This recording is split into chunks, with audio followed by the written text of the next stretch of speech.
Your name, so she'll be able to identify the name of the voice. Alright, my name's Dave Vanian. I'm sitting in the middle. My name's Roman. I'm the one with the Welsh accent. What's the name? I'm Roman. R-O-M-E-N. And what do you do, I Roman? play the guitar. I'm Rat Scabies, the drummer. What kind of a name's that? Stupid one. From Eloise and Phantasmagoria hit it so big after all these years.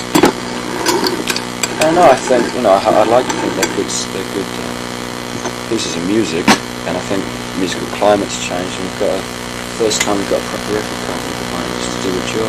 I think it's quite really as simple as that. How has the musical climate changed before? I think people are a little more open to listening to a band. I think a lot of people are bored with what's around as well. Which was around before Phantasmagoria came out. What kind of stuff is that? Also, the acceptability of what we do is now, people have seen it. If for example, Street of Dreams from Phantasmagoria had been released in 1976, it would have been regarded as an over-the-top punk anthem. Yeah. Whereas today, the musical climate is at such a point where it's no longer outrageous to play something that's an up-tempo song. So I think that's another reason why people are listening to us a lot more. So the times have caught up with you, basically. I think some ways, yeah. Yeah, now we're just trying to figure out how to go back to being outrageous again.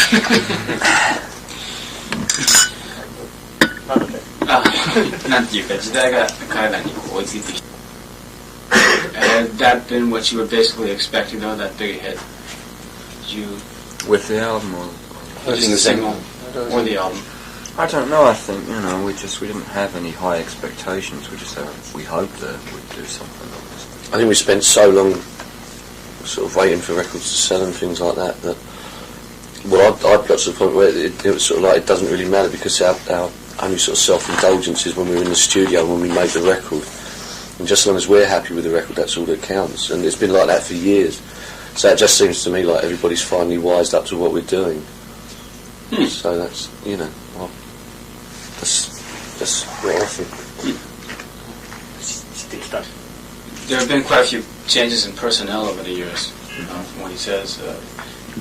That must change the course of the direction of the music quite a bit as well. Yes, it does, but it wasn't really that many changes, not in anybody sort of that important. It was like when Brian left after after we reformed and didn't invite Brian back, then Captain was a guitarist until Roman came in. The only other personnel changes there have been bass players, which for some reason we could never seem to find one that could stay off the booze long enough to do the job properly. Yeah, well, pretty much, yeah, and sort of things like keyboard players, which are just, which tend to be members of staff anyway. Yeah. So it's true. It is. It's not as if we've had like hundreds of people coming through. It's basically Captain was all. It's you put me off now.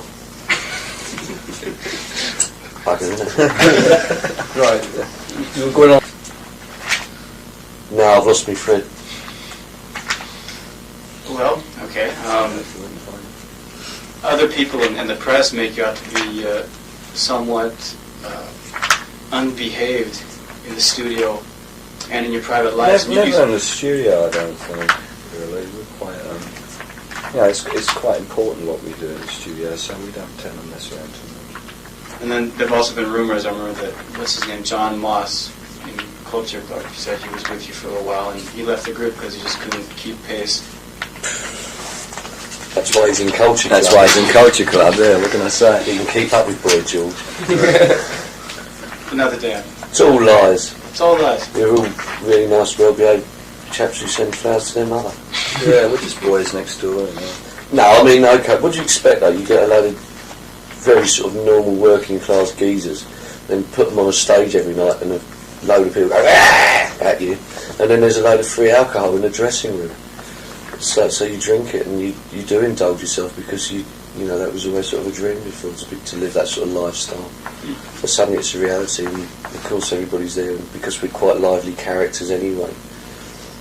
Maybe sometimes people get offended because you say things to them that aren't right. But, an arsehole's an arsehole, and if you tell them that they're an arsehole and you've had too much to drink, usually the arsehole turns out to be a member of the British rock press. But you're obviously taking a very serious approach now, because you sit, all three of you sit down here to do an interview. We've done that before. There wasn't.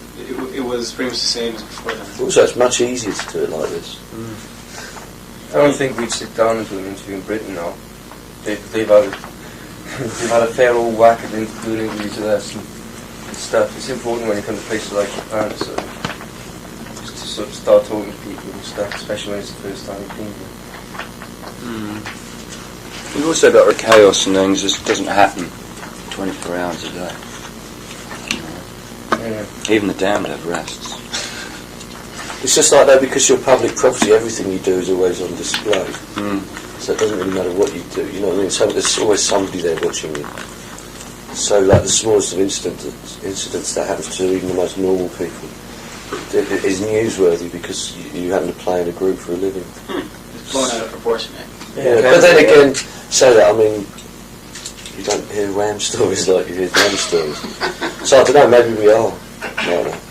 Who knows? Okay.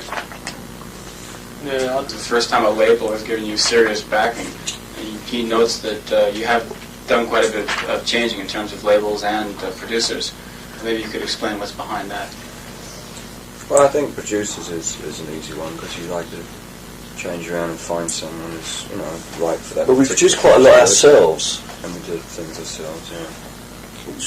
But as for record labels, just basically because we were on small labels before, MCA's the first major label. So they obviously have the business clout behind them and the organisation to get things done. And we had a lot of problem with money. A lot of people, a lot of the labels we were with didn't actually have the money to keep the band alive, to sort of do the right things, or they were on the verge of going bankrupt, or they did go bankrupt, or they could do their job, but their timing was always off, and timing's quite crucial in this business, unfortunately. Or they didn't know what to do with us. Was another thing. Or you'd be on a label that was basically heavy metal for some reason, and they sort of, their idea of promoting the Damned is to make a baseball cap with Damned written on it, which really isn't our sort of thing at all. So they,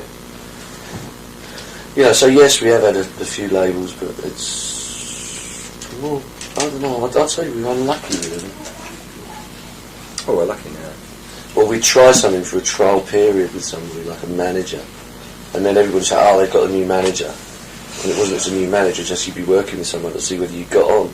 Then if you didn't, then it'd be, they've got through another one. It's like, so. Strange though, I think it's given the band strength though. To stick together through all these things sort of going wrong or whatever, all these changes. I think it's sort of like bonded us together more. It made us more stubborn, made us more, right, we are going to do something. It was laughing nose.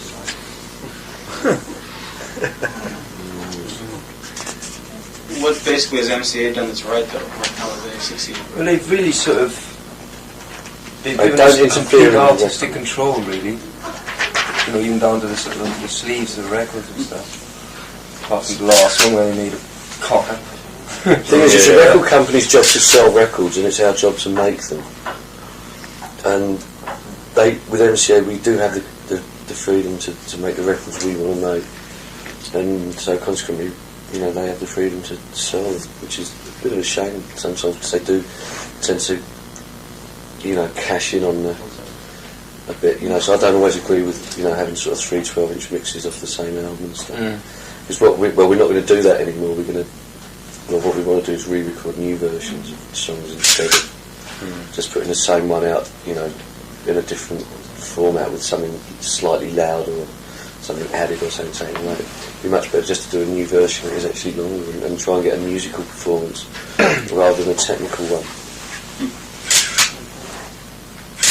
Has there been one consistent policy in your music or your performance that you've stuck with ever since the inception of the band? Just as long as we think it's good. I think just to be honest, not make any compromises for other outside. The record company can't tell us to write a single. If we write one, it's because we wanted to, or it was an accident or whatever. But we would never consciously sit down and try and cater to any one particular market. That's pretty much it then. I think yeah. I think we've Plus, this I think we both think, you know, kept our musical integrity. Really, is the best phrase. Even if sometimes it's harder that way, because people don't always see eye to eye with that.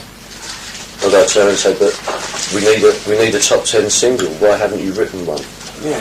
It's like, well, if it was that easy to write a top 10 single, I'd write one every day. But you don't. You just write songs.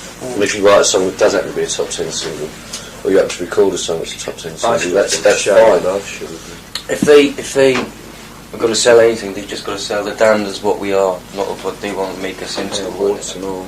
Yeah. We're not just here for a record company to make a profit. Apart from the fact that MCA make more than enough money anyway than to worry about whether the damned have another hit single or not. I'm sure they didn't make anything out of Beverly Hills Coppery too. Of course not. Backlash from say fans who have not really approved of any changes in your musical style. They're not fans if they don't. Yeah, most people have become expect that we will change, and that they don't know quite what the next album will have on it. I think they like that. I think we've always changed, and I think damn hands know that.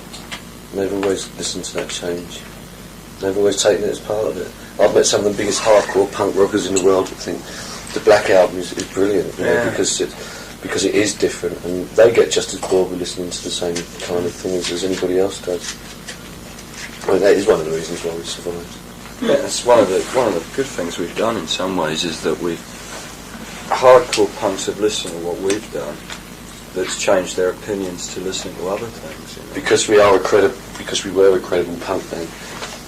They actually, they'll take the time to listen to what we do because they liked what we did before. So it's a question of you having evolved and the fans evolving with you then? Well, hopefully, and picking up some new ones on the way. That's the perfect world. I know it isn't like that, and there are people out there that are too narrow-minded to understand change. You think with the success of Eloise, a lot of people will be tempted to go back and pick up the Black Album? That's what's happening. That's what's happening. Yeah, Back a lot of catalog people moving. are discovering us for the first time with Eloise, and then finding that we've been around for a long time. When you get an 11-year-old boy that comes up to you with a 10-year-old album, you sign this from it, does make you think. Are there fans who would forsake the band simply because it's found success on the pop charts? Bollocks. You haven't heard? Are there people like that? Or you don't I'm sure there are. I'm sure there are. But, what do they want me to do? Try and be an 18-year-old football hooligan for the rest of my life? Because that's the way they like me. It's only the truth in other people's interpretation of it, or my image in other people's interpretation of it. They don't know me. They don't know what I'm about. They don't really. I mean, they read interviews, and, maybe they'll get a rough idea, but they don't really know what my motivation is. So too bad. Oh, I'm in the charts. What a crime. It's not my fault lots of people like me record, is it? The truth of the matter is, if you're in the charts, if you're successful, it means more people want to hear your music. And what right has he got to have more of you than those other people, or she? I mean, there's kids like, in Japan we've been waiting for, 10 years for them to come over, Well, I'll tell you something, though. They'll still hear New Rose played the way it should be played. And the right way of playing it. Probably I didn't quite get that. Well, New Rose, which was our first sort of single thing. Yeah. There was, like the interview before you, the guy was coming and saying to me, you're the damned a very fast punk band. Because that's what he likes, that's what he's into. But at the same time, he still sits there and says that he likes sort of grimly fiendish or shallow love. So we still always put the musical performance is the right one, hopefully. We try to.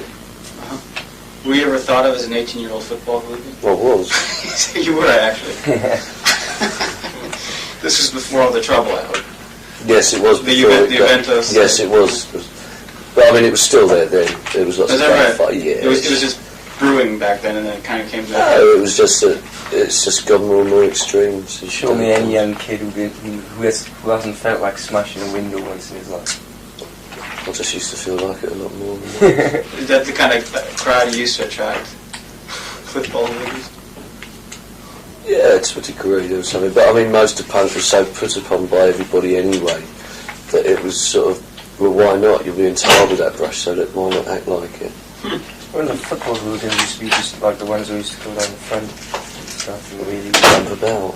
leap about. It was only the kids having Lots fun. of people like at the back and stuff. Just working off a little bit of excess energy there. Yeah. And there's a lot of it when you haven't got any money and you're living on people's floors, and you do get a bit of a chip on your shoulder about that you've got a rough end of the deal, and especially when, you know, like the whole government are giving itself pay increases and you don't really have that much of a future.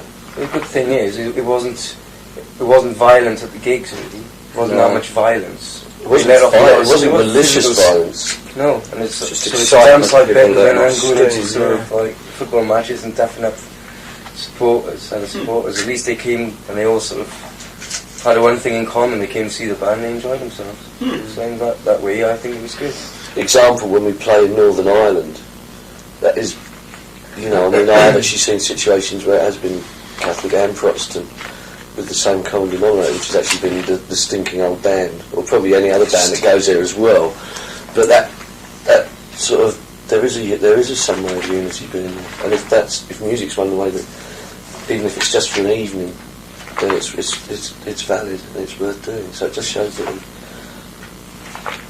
I don't know, that maybe the public impression or the way that the government runs it or whatever, which is something that's been going on for hundreds of years, which just gets calmed from evening because the dam come into town. And I think that's quite relevant. So you always felt you've been responsible for sort of a public service then, huh? Not as much. I mean, like when the Beatles played live on the Ed Sullivan Show in America, the crime rate in America dropped by 98% for one night. That's a fact. Is that right? Yes, it is. It really is. And so, I'm not saying we're any kind of a public service or anything like, you know, don't get me wrong. But I'm saying that music obviously does have a calming effect. I think you are responsible to some extent for your audience, and vice versa. You never heard of a crowd kind of going crazy at a Damned concert and going out and smashing windows or? No. I haven't. No, Well, yeah, no, things like that do happen, but you very often find that's when they're in running battles with the police, who are giving them a real hard time because they've got the wrong colour hair or the wrong clothes on, or they've had the shit kicked out of them most of the evening by bouncers that don't know what they're doing, or the security men that are overzealous. Yes, and of course you get things like that happening when people... And they have that hassle anyway during everyday lives by looking like that. So probably, I don't know, those safety numbers. And Damned has always brought to mind the idea of punk rock. Has that ever been a burden to you? No. The name isn't. The name is in other people's interpretation of it. How do people interpret the name, or the label punk?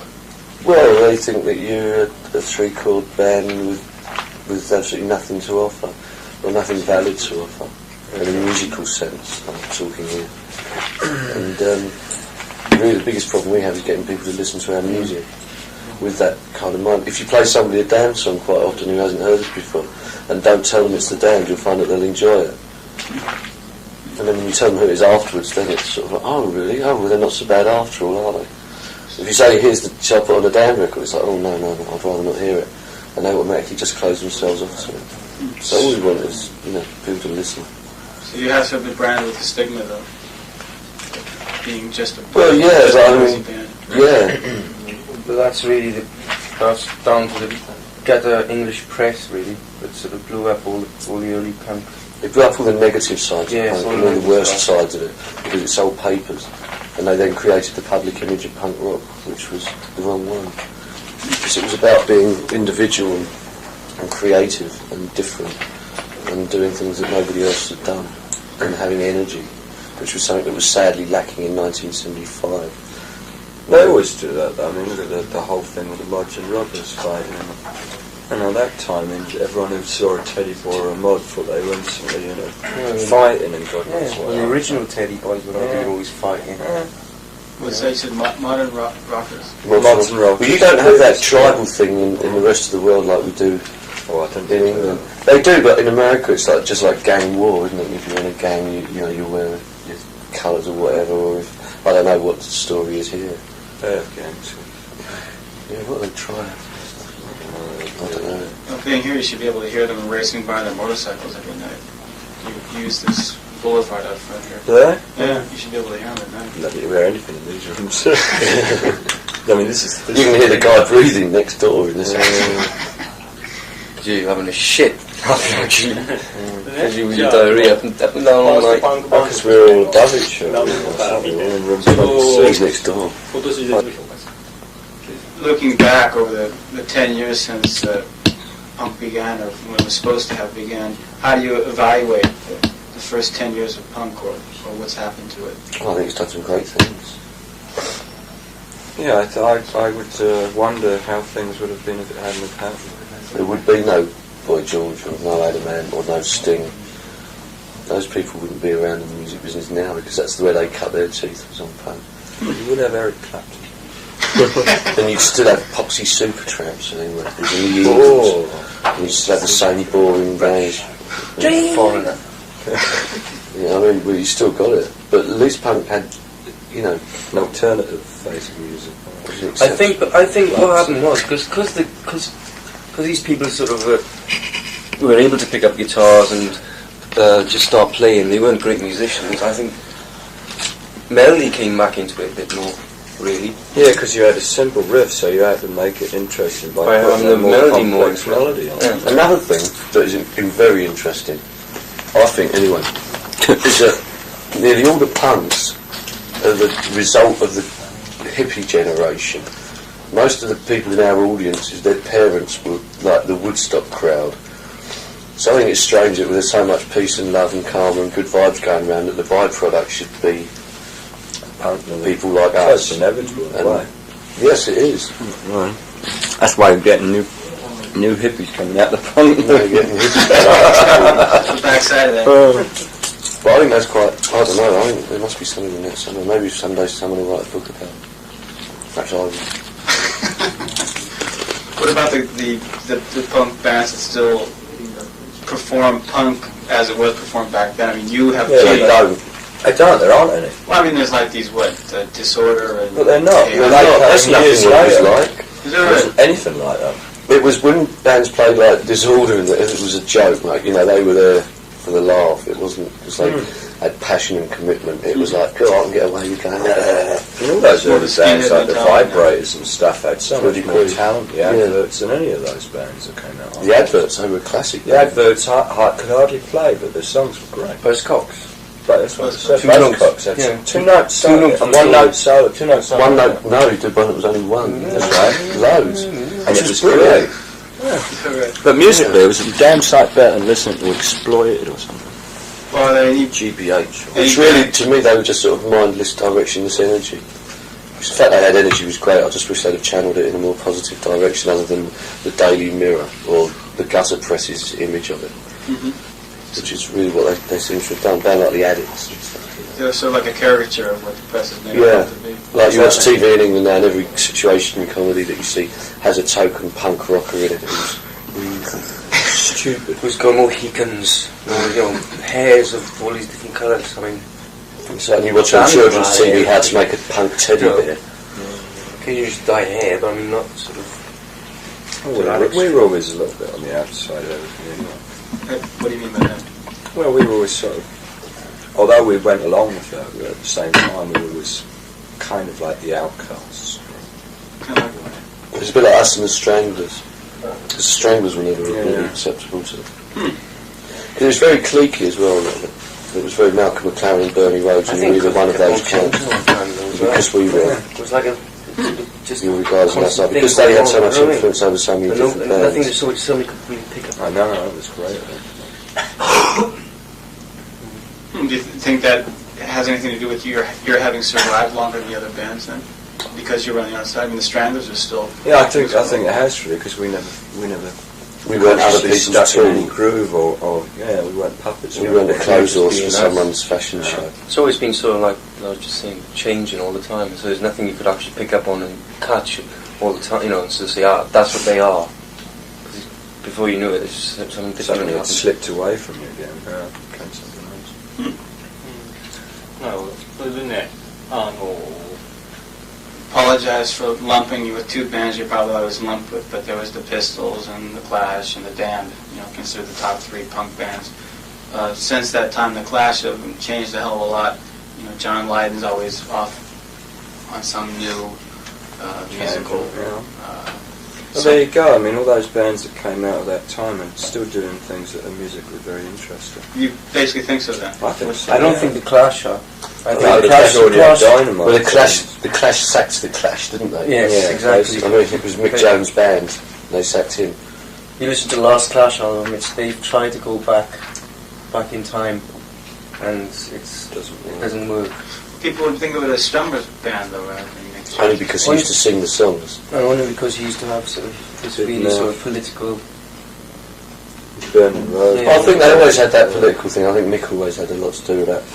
But I just think that, you know, now they're trying to be something that they're not.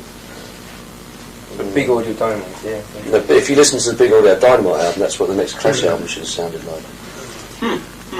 Pill, I mean, Johnny's doing great stuff. You like the latest? Yeah, new single's a classic, yeah, definitely. I mean, he's Brilliant, isn't it? Third, right, yeah. And just as you have Tony James and ZZ Sputnik, they're good. It's good that the other they finished and went on to do something new, just in so much as, you know, like when John Moss was with the Damned, you know, nobody thought he'd go on to be in Culture Club. Or Lemmy would have gone on to be Motorhead when he was with us for a short time. Or, you know, a lot of them didn't actually make it at all, and a lot of them deserved to. But the stuff. I mean, you can see how John Lydon's and stuff has sort of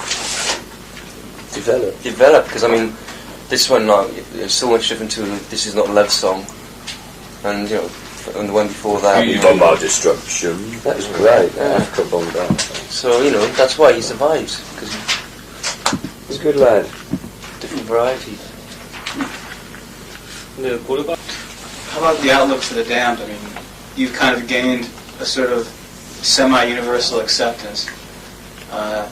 Do you think you would find yourself satisfied with what you're doing and kind of stay somewhere in the same area? Or? I don't think so, no. We're going to keep pushing as far as we can until we can't go any As I said to you earlier, you know, we are trying to... we are, the next thing is now is, you know, okay, well, everybody knows we can do this. Everybody knows we can be quite successful at being, well, whatever it is we are today. So now we have to progress on from that. We have to get even better at what we do. And we have to be different. Otherwise it is just going to be stagnant and boring, and you might as well not bother. As soon as I get bored with doing this, I should go. I should stop doing it. It's got to be on our own terms. And that's because we all have, you know, egos that say we're right. Mine does anyway. I believe in what I do. I believe I'm good at it, and I'm sure he does, and he does. What if you say hadn't gone through any changes from the time you started? What do you think would have happened? We wouldn't be here now. You wouldn't be here now. No, certainly not. You'd just get bored and just scrap the whole thing. Oh, yeah. Is that why Captain Sensible left, you think? Or he? Well, we've reached a sort of stalemate. No, I don't feel as though there isn't, but yeah, we've reached this. Stalemate, and if This you want to go wasn't one way and you want to go another No, way. no. It just wasn't happening. We weren't going anywhere. And there wasn't really much that he was contributing on a musical I level. think Sensible lost his vision with the band a bit as well. Though. He lost the faith in the group to be able to get up off from literally in the gutter, if you were, that point. Plus his own insanity of being Captain Sensible and his own success. I think it kind of burnt him out to a degree because he felt that, you know, God, I'll have to go through this again, and I don't know if I don't think he was quite sure whether he could do it or not. And I think he was very tired after having sort of 2 years of interviews and going around the world and the stuff that we're doing now, I guess. And I don't think he was really that willing to do it. Well, we had to, because we were still poor, mate. Yeah. キャプテンのソロ活動に Think of his solo stuff. But some of it was interesting. Some of it was really good. The stuff that he wrote on his own early on was very good, but later on he started co-writing with his producer. I thought for the start, for the second album, I thought, okay, you know, you use a producer for say 2 albums, the most, I think. Then you should use a different one. And then afterwards, I just thought, I said to him, you know, you just start working with somebody else. You're getting stale. You did. You guys pretty much agree. Yeah. Well, I didn't really listen to his second album. I didn't. I thought the first one had its moments, but I didn't think there was enough on it to. I wouldn't have bought it. And the second one, it was just like I looked at the sleeve and went, well, sorry, Captain. It wasn't quite your cup of tea. No. Are you still on good terms with him? When we Well, I haven't spoken to him since he left. So. I haven't seen him for a long time. I've seen him quite a few times. Oh, the road. Yeah, go down the pub around a few pints. He, he always asks, he says, I was to go in, and he phoned up and said, congratulated. His dad phoned me up before I left. What's that? His father rang me up before we left for this tour, drunk, wishing us all lots of luck. Very weird. I've got that in the answer phone. It's got to turn up somewhere on the B-side. Oh, yeah. So その前のね、あとギタリストのブライアン・ジェームス、それは This そういう blows out warm air. Yeah, Cut he's on a my warm head, man. Yeah. Down to him. Brian James in the band before. He was our first guitarist. He also wrote the first album. And he went on to Lords of the New Church. Actually, he He plays it now. went through quite a few different Hands to Youth was a band he formed immediately afterwards. Brian James, Brains. He played Philly Pop for a while, a couple of actually. Brian James's Brains, yeah. Lords of New Church are really sort of is made up of people Excellent. from about 4 different Yeah. bands that disbanded. I mean, there's one geezer, was one geezer there from Sham 69, and Steve Baker, he's been a Dead Boys and stuff. What do you think of his stuff since leaving the band? I think he's had his moments. 1 or 2 songs have been good, but generally it's a little I don't think they know exactly what they want to be. I don't know whether they want to be the Stones or the Stooges. I think they're too busy getting messed up and drunk, they're busy to care as much as they should do. So basically, you really don't regret having lost anybody so far. It's all been. Oh, no. Well, that's because it's only got better. Yeah. And each record we made has actually sort of been a bit more successful than the last one. So, there has been no reason to quit. It has got better. And obviously there's sort of, the odd regret, people that you get on with that aren't there anymore. Yeah. Right. Then again, you want sort of get on just as well with this lot. The other new ones. They wouldn't be in, he wouldn't be in the band if we didn't think we could get on with him. I don't get on. So when you Any members who have left the band gone on to do anything that has affected you or maybe stimulated you to do other things?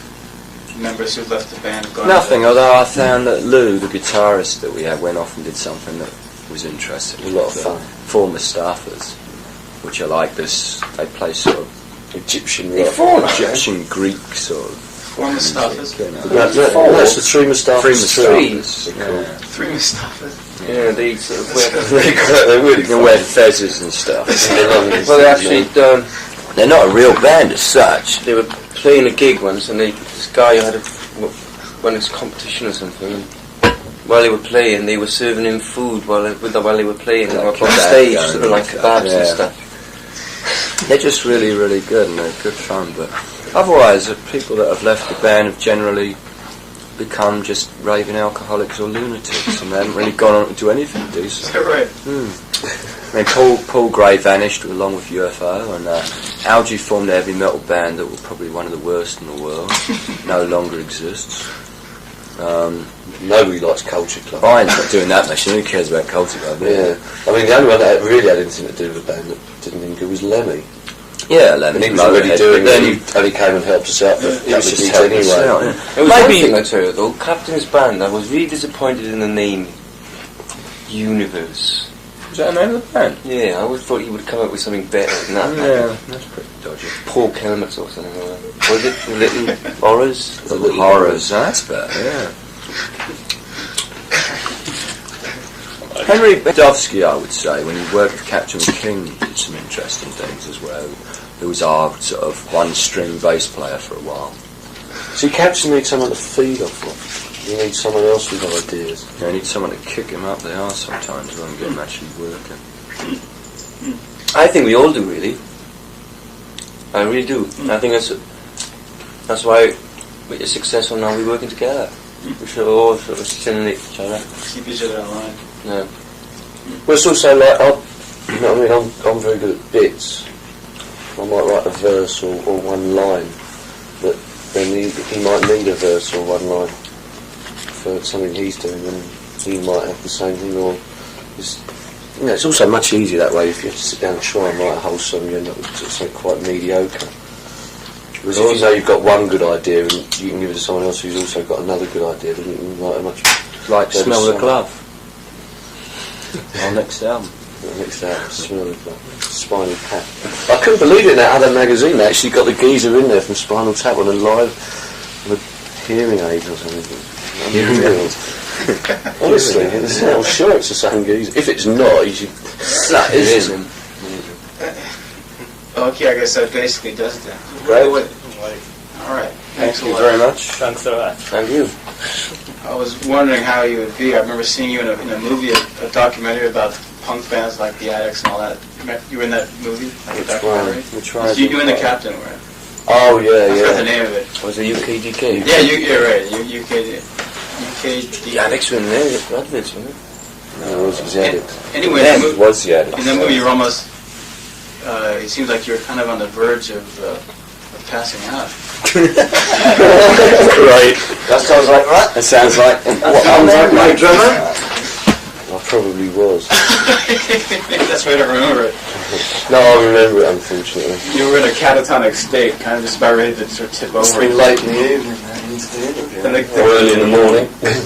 there was some transparent plastic shell they put over the captain. He was doing. Oh, it's in the Nice studio. naked. Yeah. That was when we were doing the... Yes, it was in the studio. We were doing an album. Yes, he was playing some Hendrix lift. That's right. They're trying With no clothes on. Kept trying to get me to come out of a box all evening. Frogger. And Frogger outside. Ding ding ding ding ding ding ding. the dog.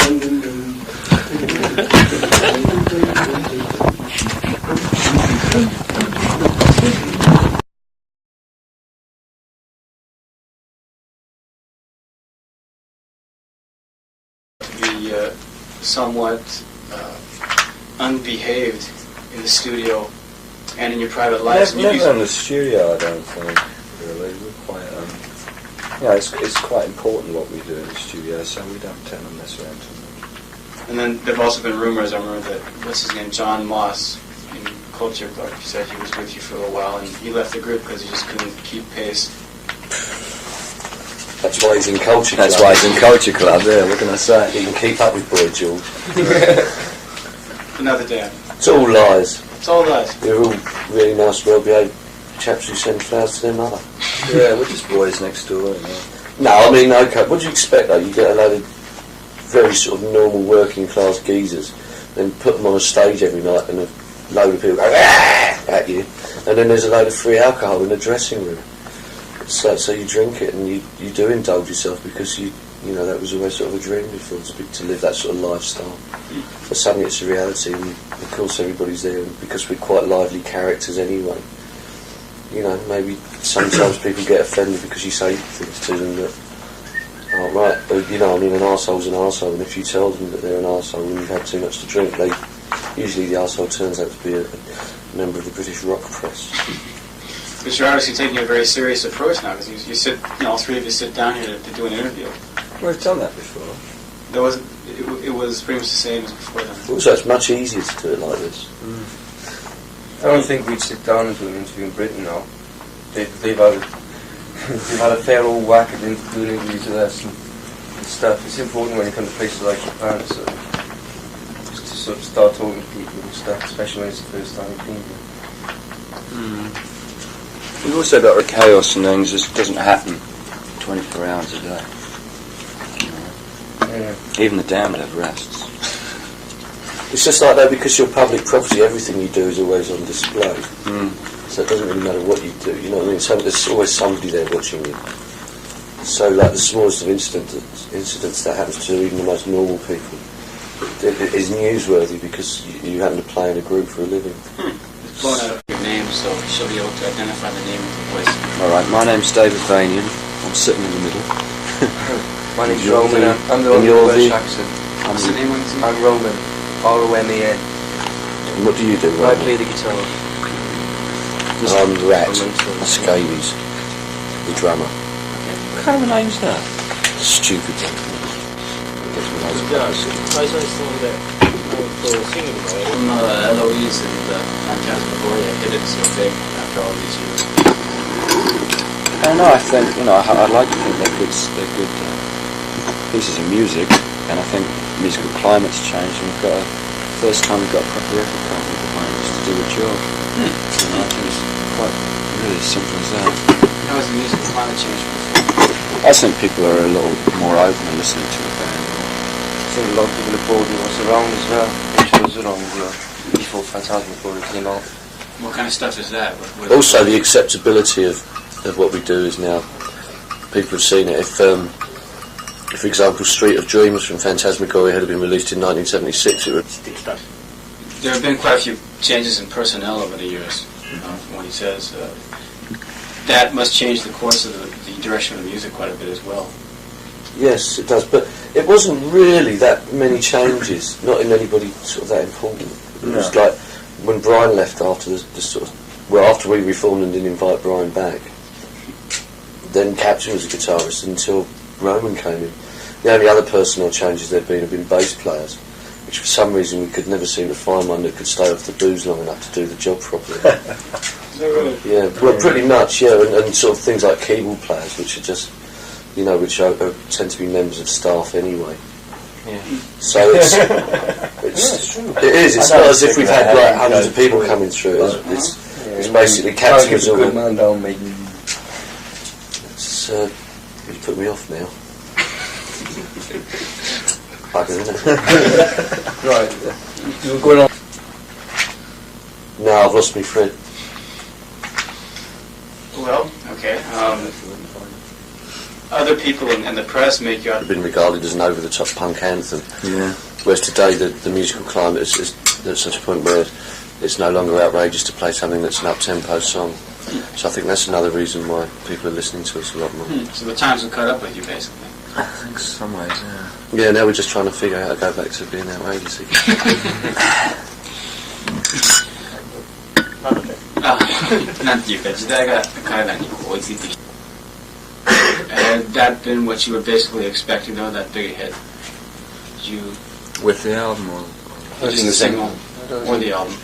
I don't know, I think, we didn't have any high expectations, we hoped that we'd do something like this. I think we spent so long sort of waiting for records to sell and things like that, I've got to the point where it was sort of like it doesn't really matter, because our only sort of self-indulgence is when we were in the studio, when we made the record. And just as long as we're happy with the record, that's all that counts. And it's been like that for years. So it just seems to me like everybody's finally wised up to what we're doing. So that's, that's what I think.